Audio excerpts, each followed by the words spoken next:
لو عايزين تعرفوا ازاي تدخلوا المتحف الجديد زي الناس اللي دخلت وتصورت جوه دي، فانا النهارده جايه اشارككم ازاي تدخلوا المتحف الجديد.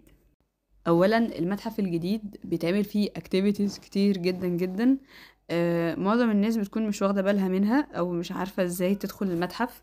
فدلوقتي هقول لكم ازاي فدلوقتي حالا هقول لكم ازاي تدخلوا المتحف الكبير الجديد.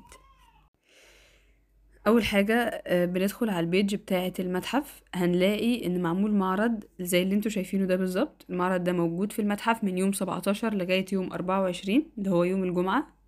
فاول حاجه بتعملوها هنا بنكتب في السيرش اسم المتحف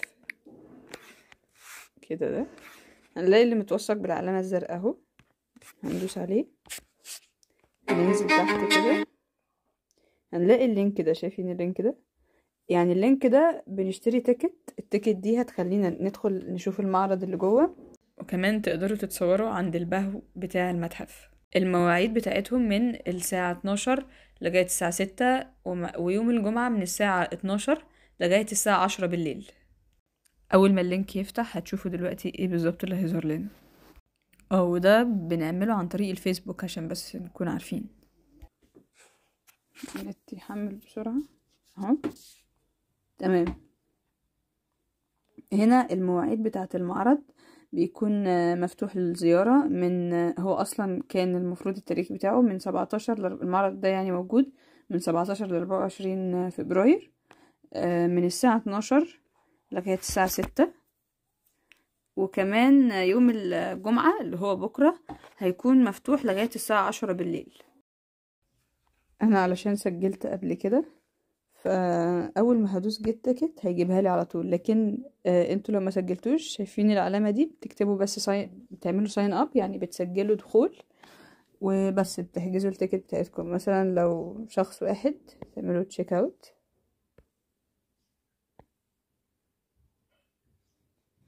لازم اختار التاريخ الاول. هروح مثلا يوم 24 اللي هو بكره واعمل تشيك اوت.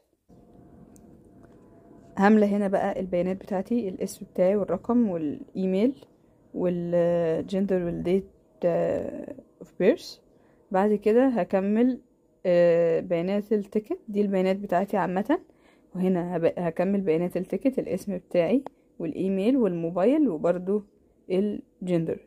وبعد كده هيقولي ان سعر التيكت لشخص واحد يوم 24 فبراير ب100 جنيه، وبياخدوا فيز 6 جنيه، فهيبقى كله 106 جنيه. ولو عندك برومو يعني خصم ولا اي حاجة، برومو كود بتحطه هنا وتعمل ابلاي. طب الدفع بيكون عن طريق ايه؟ بيكون عن طريق الفيزا او امان ومصاري من اي مثلا سنترال، تمام، او الموبايل اللي هي المحفظة، تمام. بس بعد كده بتدوس هنا، بعد كده بتكمل بقى باقي الاجراءات. اتمنى يكون الفيديو عجبكم، واسفه جدا على صوتي والاجهاد اللي باين في الفيديو عشان انا عندي برد. ولو حابين تسالوا اي سؤال ممكن تكتبوا لي في الكومنتات.